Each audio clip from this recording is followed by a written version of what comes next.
అహో అహో అమరావతి ఈ చరితలోన శాశ్వతమిక నీదు ఖ్యాతి.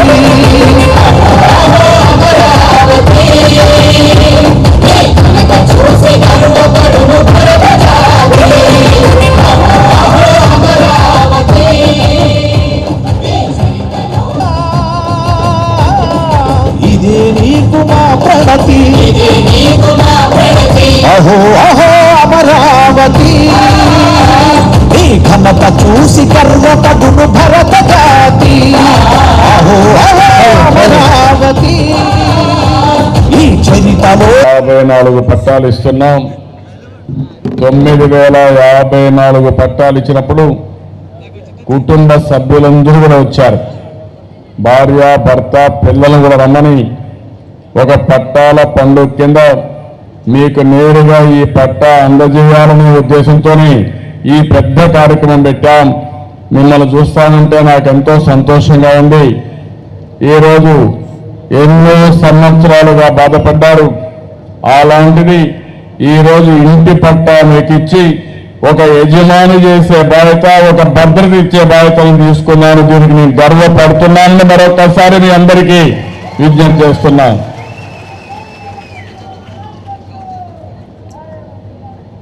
ఈరోజు మనం ఒకసారి చూస్తే మొదటి విడత 51,911 మందికి ఇచ్చాం.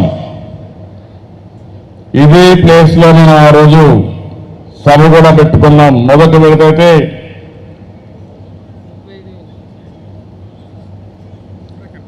30,684 మందికి ఇచ్చాం. 19,05,580 స్క్వేర్ యార్డ్స్ ఇచ్చాం.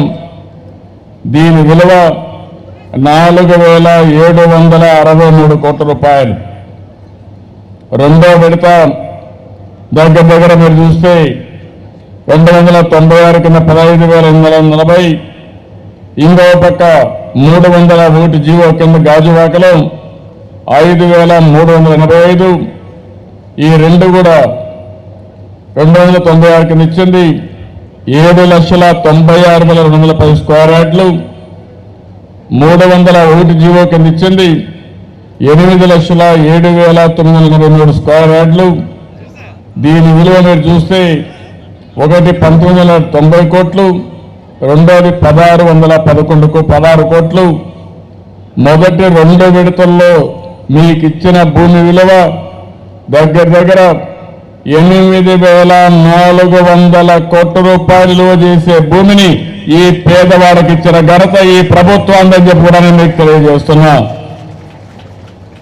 ఈరోజు మళ్ళీ 9,054 మందికి 9,16,991 స్క్వేర్ యార్డ్లు ఇస్తున్నాం. ఇది కూడా మీరు చూస్తే 2,220 కోట్ల రూపాయలు చేస్తుంది. 380 జీవో కానీ 301 జీవో కానీ ఈ రెండు కూడా మొత్తం మీరు చూస్తే 60,965 మందికి పట్టాలు ఇస్తున్నాం. 44,26,764 మందికి 64 స్క్వేర్ యార్డ్లు ఇచ్చాం. దీని విలువ చూస్తే 10,600 కోట్ల రూపాయలు విలువ చేసే భూమి మీకు ఇచ్చిన ఘనత ఈ ప్రభుత్వాన్ని అని చెప్పి కూడా నేను మీకు తెలియజేసుకుంటున్నా. 61,000 మంది ఒక్కొక్కరు 5 లక్షలు 10 లక్షల రూపాయలు ఆదాయం వచ్చేట్టుగా చేసుకోగలిగాం. ఆవరేజ్ చూస్తే 60,000, మీకు ఇచ్చిన భూమి చూస్తే 11,000 కోట్ల రూపాయలు. దగ్గర 10 నుంచి 12 లక్షల రూపాయలు చేసే భూమి మీకందరికీ పట్టా ఇవ్వడం జరిగింది. అది ఈ తెలుగుదేశం పార్టీ చూపించిన చొరవ, ఈ పేదవాళ్ళ పట్ల ఉండే గౌరవం అని చెప్పి మరొకసారి మీ అందరికీ విజ్ఞప్తి చేస్తున్నా. ఈరోజు చాలాసార్లు ఒకసారి ఆలోచిస్తే పట్టాలు ఇస్తా ఉంటారు. ఒక్కొక్కసారి ఎన్నో సంవత్సరాలుగా హామీలు ఇస్తారు, కానీ పట్టాలు ఇచ్చిన దాఖలాలు కూడా రావు. నేను ఒకటే చెప్పాను, పేదవాడు ఎక్కడైనా ప్రభుత్వ భూమిలో ఉంటే ఎక్కడైనా మనకు కాలువలకు అడ్డంగా వచ్చో లేకపోతే మనకు చాలా ఇబ్బంది ఉంటే తప్ప కడవన్నీ భూమి కూడా పేదవాడికి ఇవ్వాలి. పేదవాళ్ళకు కూడా నా సొంత భూమి ఉంది, నా ఇంటి జాగా ఉంది, నేను సొంత ఇల్లు కట్టుకుంటానని ఒక నమ్మకం రావాలి. వారికి కూడా ఎక్కడికక్కడ ఒక ఆత్మాభిమానంతో బతకాలనే ఉద్దేశంతోనే ఈ కార్యక్రమాన్ని చేశాం. ఈరోజు కృష్ణమూర్తి గారు ఒక మాట చెప్పారు. ఈరోజు మీరు చూస్తే ఈ భూమి అంతా కూడా ఆడబిడ్డల పేరుతో ఇచ్చాను, పసుపు కుంకుమ పేరుతో ఇచ్చాను. మీ తల్లిదండ్రులు కూడా ఇంత ఆస్తి మీకు ఇచ్చుండరు. అలాంటిది 60,000 మందిని లక్షాధికారులుగా చేసిన బాధ్యత, ఈ ఆస్తి మీ పేరుతో రాయించిన బాధ్యత ఈ ప్రభుత్వాన్ని. దానికి కారణం కూడా ఆడవారి పేరుతో ఈ భూమి ఇస్తే ఒక భద్రత ఉంటుంది, భరోసా ఉంటుంది, ఇంట్లో మీకు గౌరవం ఉంటుంది. ఆ గౌరవం ఉండాలనే ఉద్దేశంతోనే ఈ భూమి మీ పేరుతో పట్టా ఇచ్చారని చెప్పి కూడా నేను మీకు తెలియజేస్తున్నా. ఓసారి ఈ పట్టాల పంపిణీలో అవకతవకలు చేసే అవకాశాలు కూడా ఉంటాయి.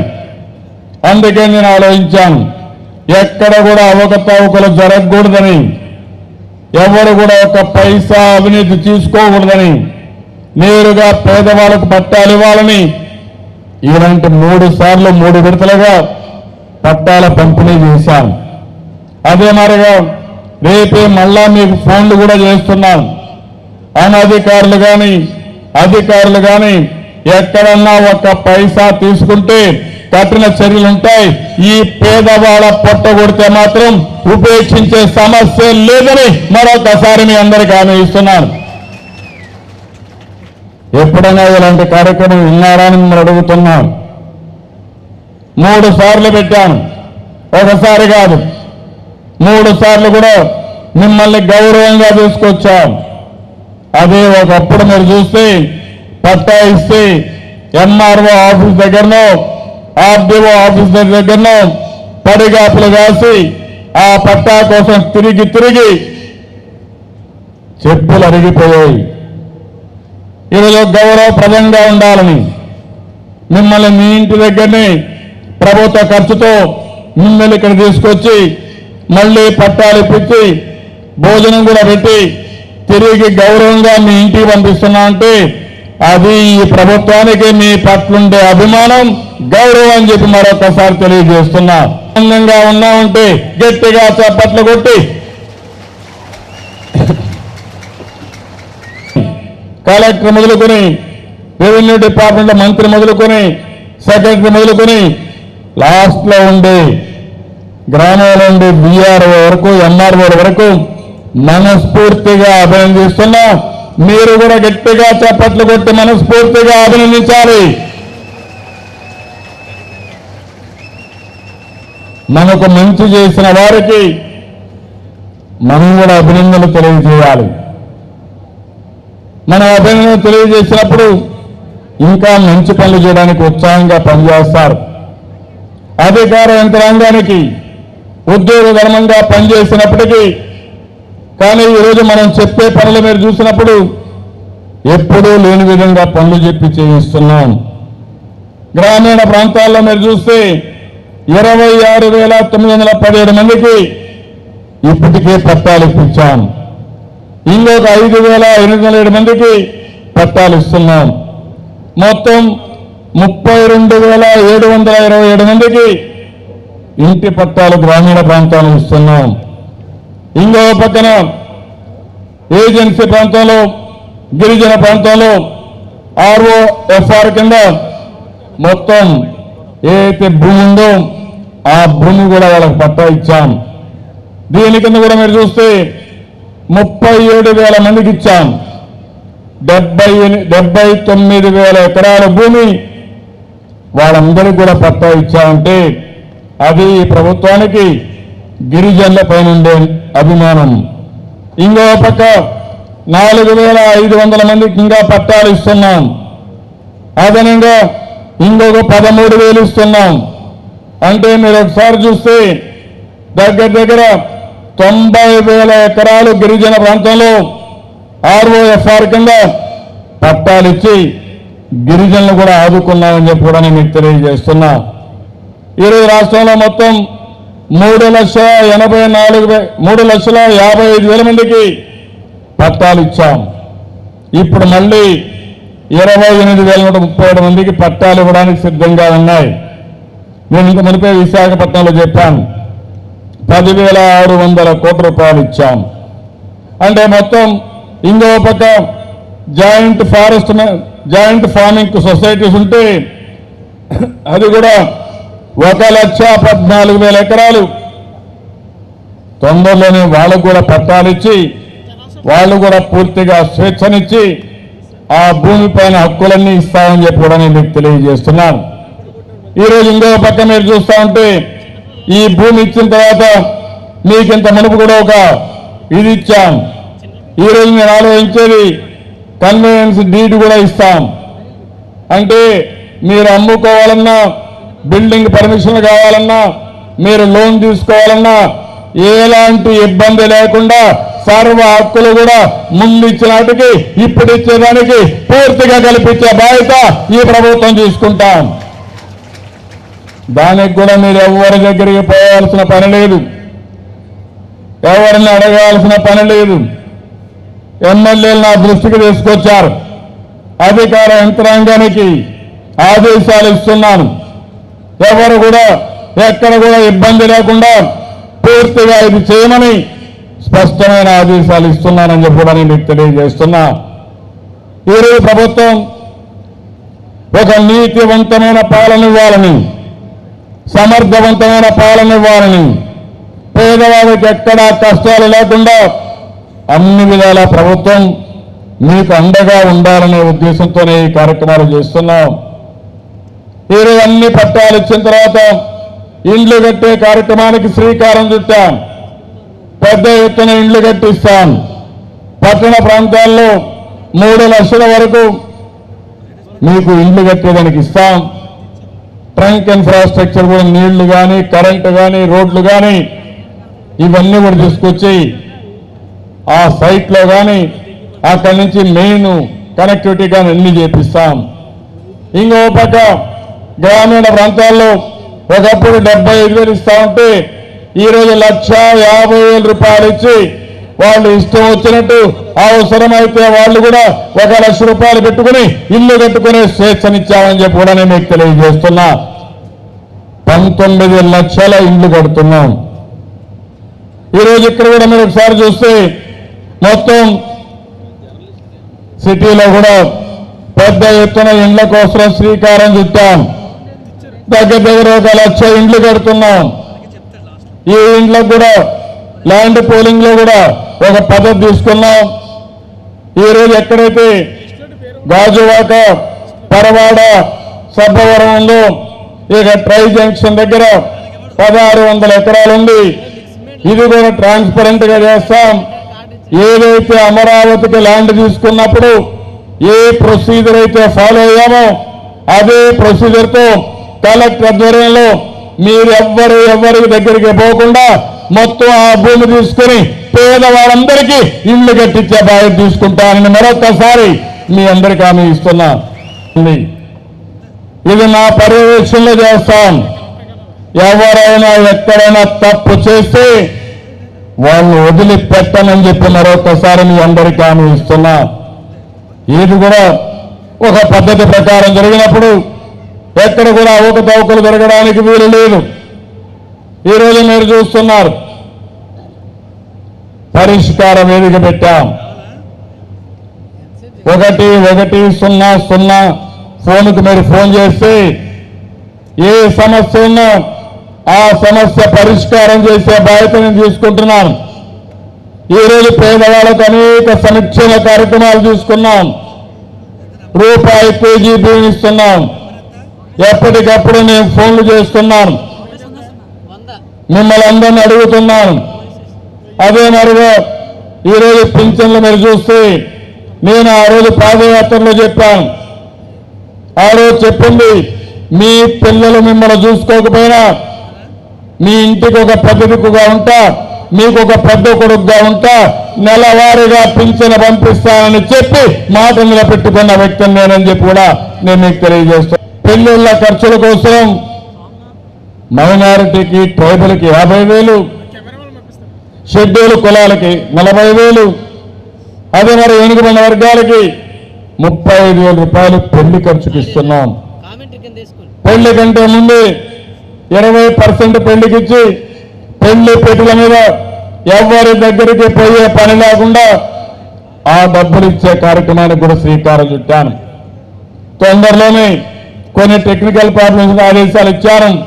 రేపు ఎల్లుండి ఇప్పటికి అయిన ఏప్రిల్ 20 నుంచి అయిన పెళ్లిళ్ళకి అందరికీ డబ్బులు ఇచ్చి రాబోయే రోజుల్లో రియల్ టైంలో ఈ డబ్బులు ఇప్పించే బాధ్యత తీసుకుంటానని చెప్పి కూడా నేను మీకు తెలియజేస్తున్నా.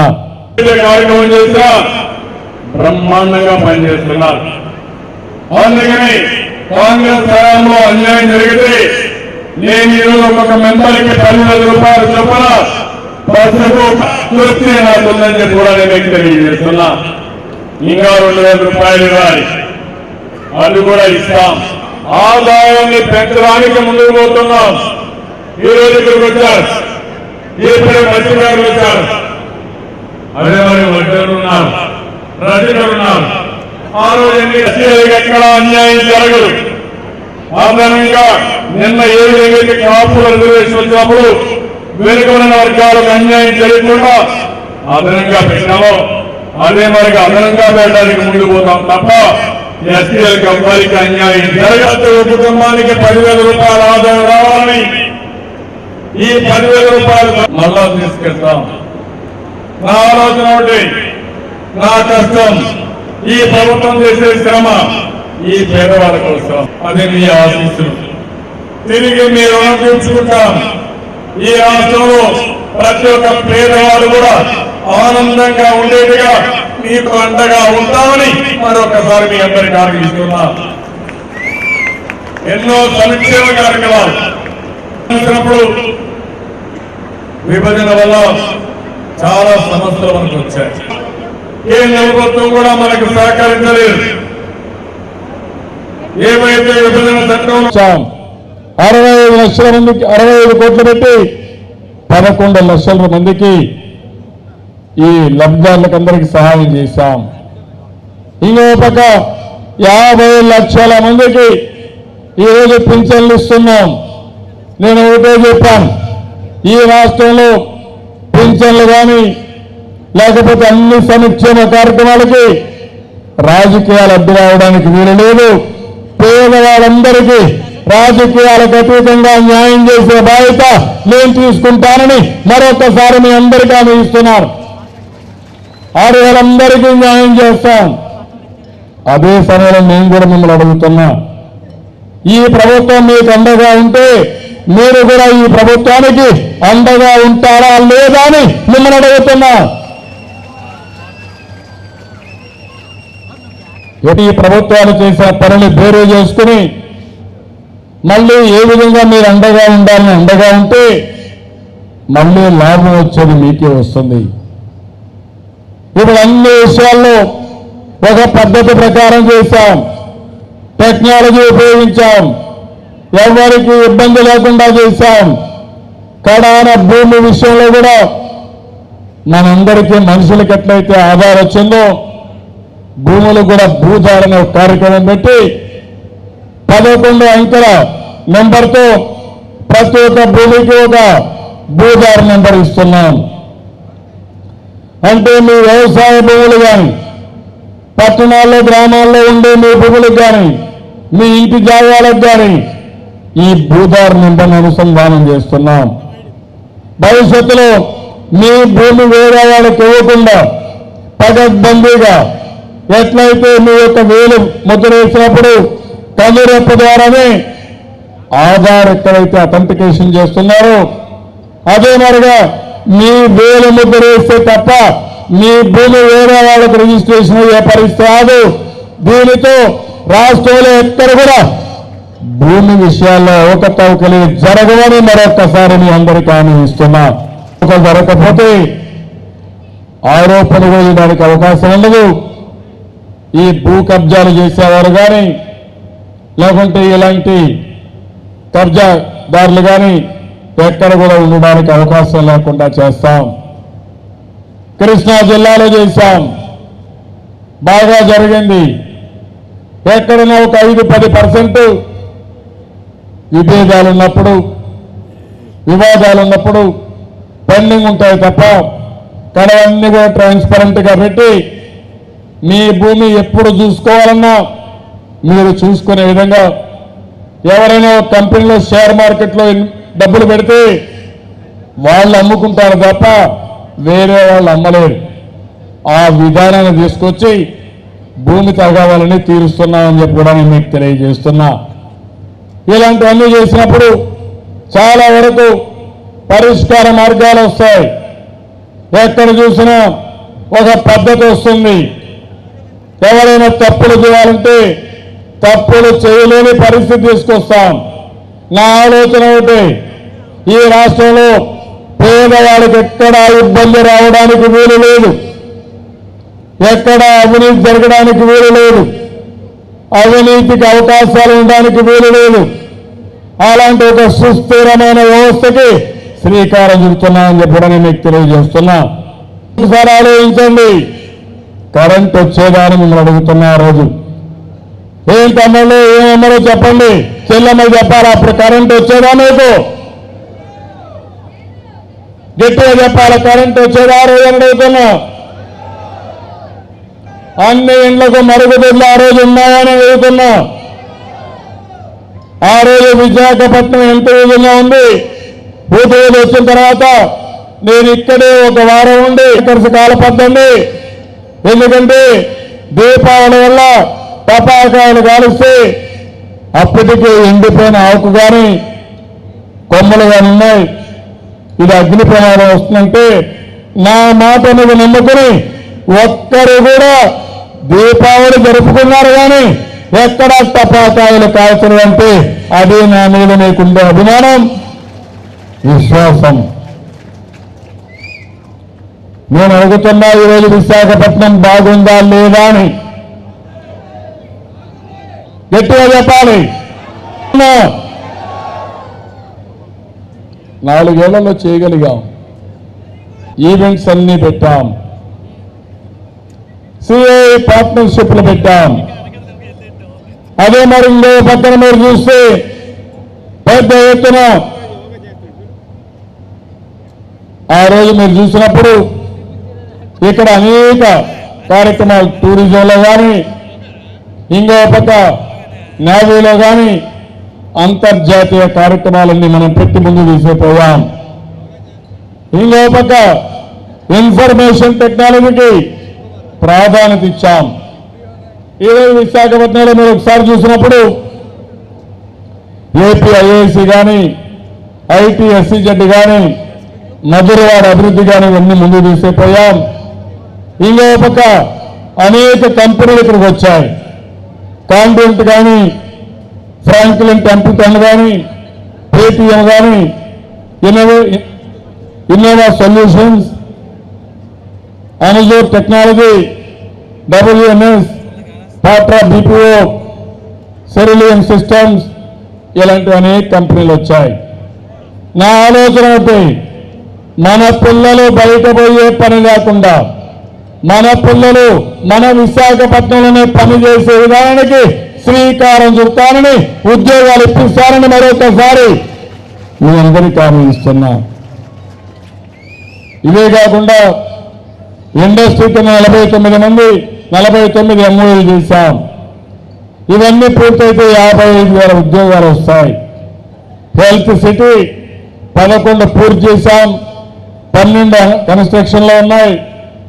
తొందరలోనే ఇవన్నీ పూర్తి చేసి ఇవి కూడా ఇక్కడ విశాఖపట్నాన్ని ఒక హెల్త్ హబ్గా తయారు చేస్తాం. టూరిజం కింద అనేక ఈవెంట్లు పెట్టాం. వరల్డ్ విండ్ ఫెస్టివల్ కానీ, సౌండ్ అండ్ సౌండ్ కానీ, అరకు బెలూన్ ఫెస్టివల్ కానీ, విశాఖ ఉత్సవం కానీ, అదే మరి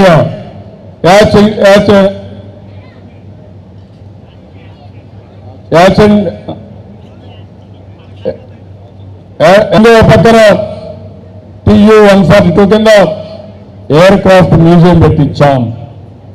ఇది కాకుండా ఇంకో పక్కన చూస్తే ఈరోజు బీచ్ ఫెస్టివల్ కింద అనేక విధాలుగా ముందుకు పోతున్నాం. విశాఖపట్నానికి చాలా అనుకూలమైన పరిస్థితులు ఉన్నాయి. ఇక్కడే ఒక కన్వెన్షన్ సెంటర్ కానీ లూలు కన్వెన్షన్ సెంటర్ కింద ఒక బ్రహ్మాండమైన ఇన్ఫ్రాస్ట్రక్చర్ తీసుకొస్తున్నాం. ఇది కానీ వస్తే కన్వెన్షన్ జరుగుతాయి, అనేక కార్యక్రమాలతో ముందుకు పోతున్నాం. ఇది కాకుండా ఉడా డెవలప్మెంట్ చేశాం. ఇది కాకుండా స్పోర్ట్స్ కోసం ఇప్పుడే మీరు చూస్తే ఇక్కడ దగ్గర 1600 ఎకరాలు ఉంది. ఈ ల్యాండ్ గా నేను ఇంతకుముందే చెప్పాను. ఈ ల్యాండ్ అంతా తీసుకుని ఇక్కడ గచ్చిబౌలి స్థాయిలో ఒక పెద్ద స్పోర్ట్స్ కూడా ఒక సిటీ కడతాం. అది కడితే పెద్ద ఎత్తున ఇంటర్నేషనల్ ఈవెంట్స్ అన్ని ఇక్కడికి వస్తాయని చెప్పి కూడా నేను మీకు తెలియజేస్తున్నా. ఇవి కాకుండా ఇంకా మీరు చూసినప్పుడు విశాఖపట్నంలో అండర్ గ్రౌండ్ కింద ఎలక్ట్రికల్ కేబుల్స్ వేస్తున్నాం. 750 కోట్ల రూపాయలు ఖర్చు పెడుతున్నాం.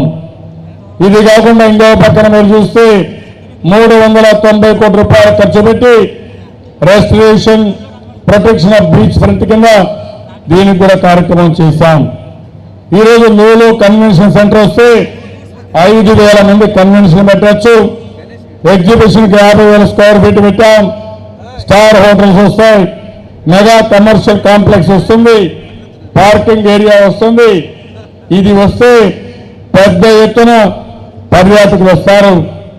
దానివల్ల మన పిల్లలకు కూడా ఉద్యోగాలు వస్తాయి, మనకు కూడా ఒక మంచి అభివృద్ధి జరిగే అవకాశం ఉంటుంది.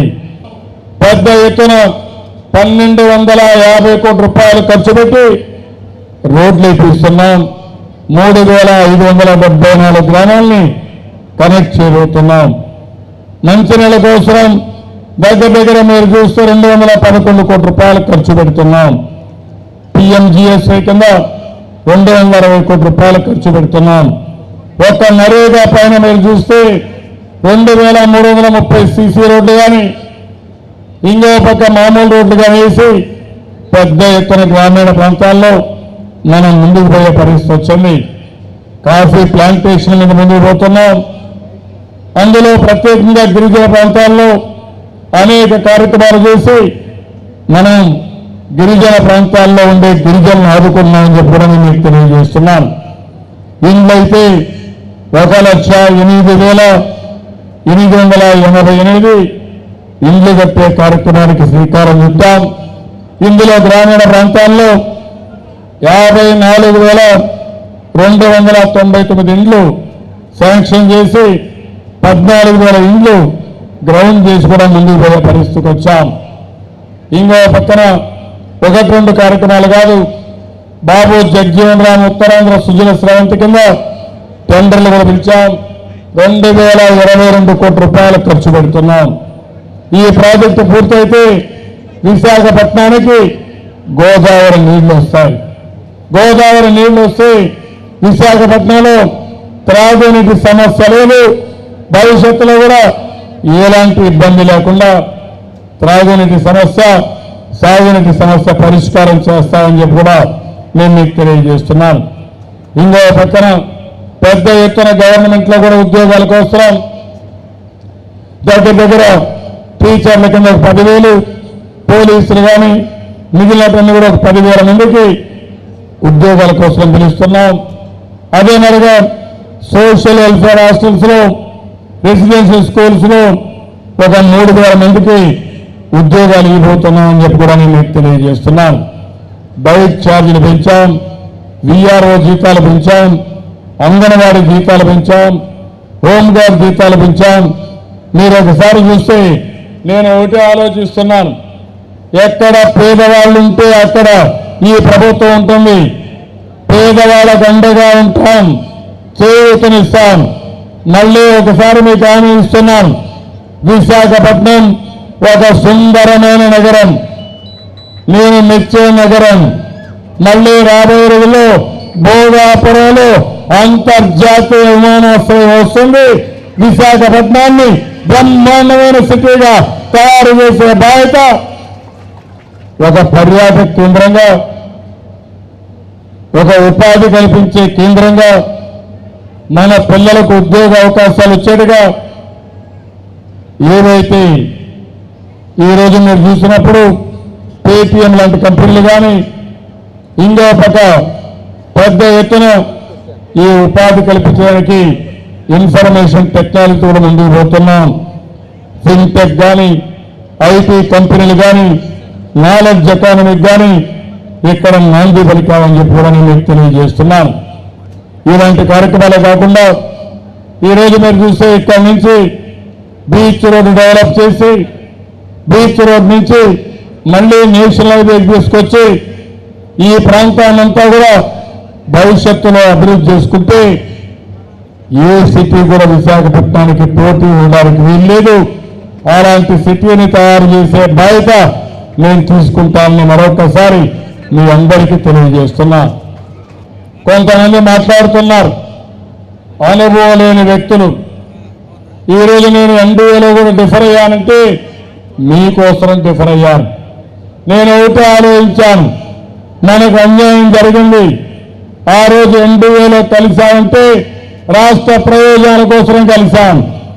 ఈరోజు ఎన్డీఏ నుంచి బయట వచ్చామంటే వారితో విభేదించామంటే బైఫర్కేషన్ యాక్ట్ అమలు చేయలేదని, ప్రత్యేక హోదా ఇవ్వలేదని నేను డిఫర్ అయి బయట వచ్చాను. మొన్నే ఇదే ప్రదేశంలో నమ్మక ద్రోహం, కుట్ర రాజకీయాలపై ధర్మ పోరాటానికి కూడా నాంది పలికాను. నేను మిమ్మల్ని అందరినీ కోరేది ఒకటే, ఇలాంటి సమయంలో ప్రభుత్వం చేసే కార్యక్రమాలకి మీరు పూర్తిగా అండగా ఉంటామని, నేను చేసే కార్యక్రమాల్ని పూర్తిగా అర్థం చేసుకుని సద్వినియోగం చేసుకుంటారని చెప్పి కోరుకుంటూ మరొకసారి మిమ్మల్ని అందరినీ కోరుతున్నా, ఎవరు కూడా ఎక్కడా ఒక పైసా ఇవ్వద్దండి. ఎక్కడా అవినీతి జరగడానికి వీలు లేదు. నీతివంతమైన పాలన ఇవ్వాలని నేను ముందుకు వచ్చాను. ఆ నీతివంతమైన పాలన ఇవ్వడానికి టెక్నాలజీ ఉపయోగించాను. మీరు కూడా నాకు పూర్తిగా సహకరిస్తే ఎక్కడ కూడా ఎవ్వరికీ ఇబ్బంది లేని పరిపాలన ఈ ప్రభుత్వం ఇస్తాం.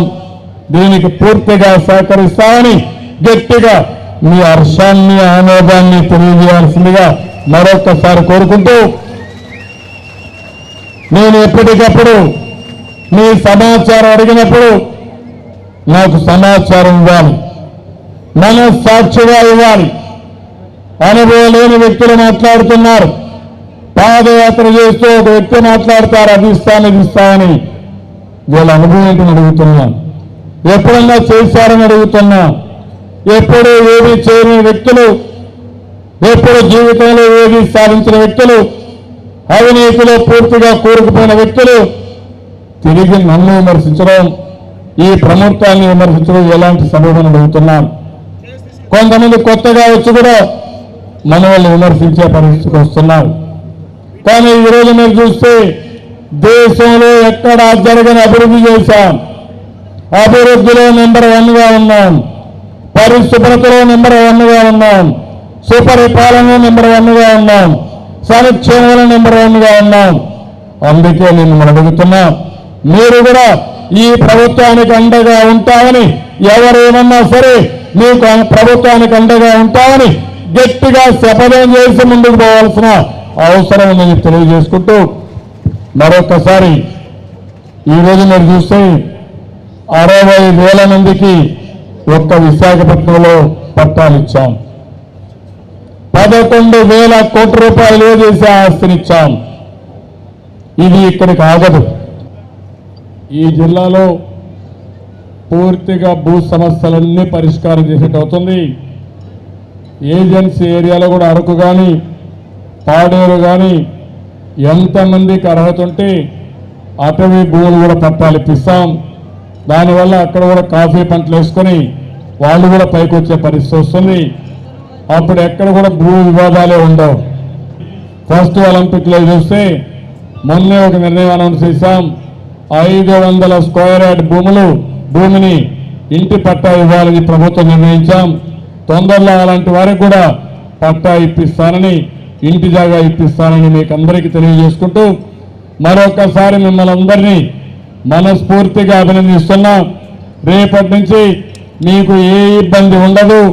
మీరు బిల్డింగ్ పర్మిషన్లు కావాలన్నా, ఆ ఇల్లు కొట్టేసి మళ్ళీ ఇల్లు కట్టుకోవాలన్నా, లోన్ తీసుకోవాలన్నా పూర్తి స్వేచ్ఛనిచ్చే బాధ్యత అన్ని విధాలా మీరు ఉపయోగించుకునే విధానానికి శ్రీకారం చుడతానని, ఇప్పుడిచ్చిన భూములే కాకుండా 3 విడతల్లో ఇచ్చిన 61,000 భూములకి, ఇంటి జాగాలకి ఇది వర్తిస్తుందని చెప్పి కూడా మరొక్కసారి తెలియజేసుకుంటూ అందరికీ నమస్కారాలు. జై హింద్, జై జన్మభూమి. నాయుడు గారికి నా నమస్కారాలు. ఇల్లు అనేది ప్రతి పేదవాడి కళ. అలాంటి కళకి చట్టబద్ధంగా మాకు ఈరోజు పట్టాలు ఇచ్చి మాకు సొంతం అనిపించేలా చేసినందుకు చంద్రబాబు నాయుడు గారికి చాలా కృతజ్ఞతలు.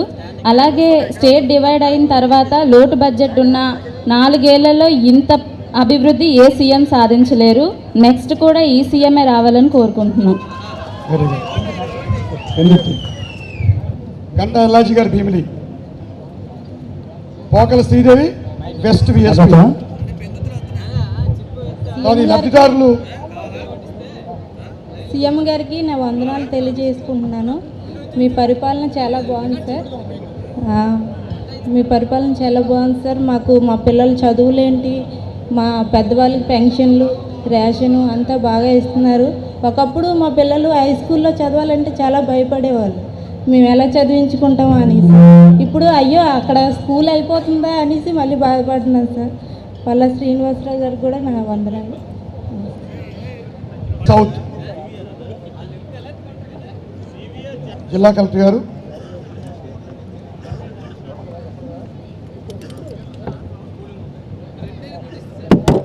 గంటా ఎల్లాజీ,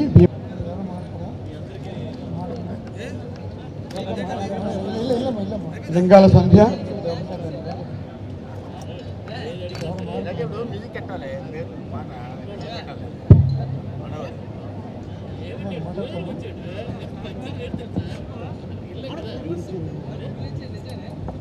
ఎన్నో సంవత్సరాలు 80 సంవత్సరాలు అవుతుంది సార్. చిన్న పిల్లలు అప్పటి నుండి ఆ మట్టి కొంపల ఆ పురుపాకల్లోనే ఉండేవాళ్ళం.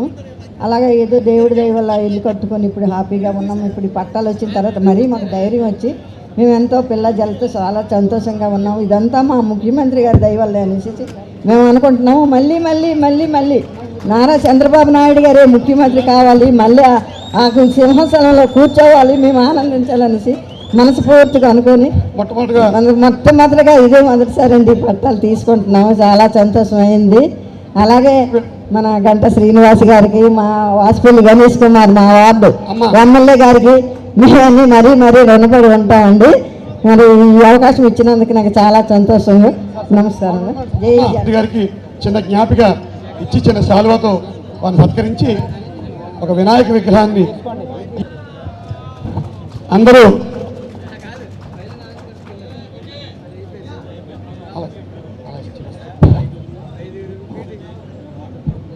తర్వాత ఎమ్మెల్యేలు, గౌరవ శాసనసభ్యులందరూ కూడా వారి తరఫున మంత్రివర్యులు, గౌరవ ముఖ్యమంత్రి వర్యులకు చిరు సత్కారం. అంగన్వాడీ వర్కర్స్ అందరూ వారి జీతాలు అనూహ్యంగా పెంచారు. గౌరవ ముఖ్యమంత్రి వర్యులు 10,500 రూపాయలు టీచర్లకు, అదేవిధంగా ఆయాలకు కూడా 6,500 రూపాయలు చేయడం జరిగింది. వారందరూ వారి పెద్దన్నగా భావిస్తూ గౌరవ ముఖ్యమంత్రి వర్యులను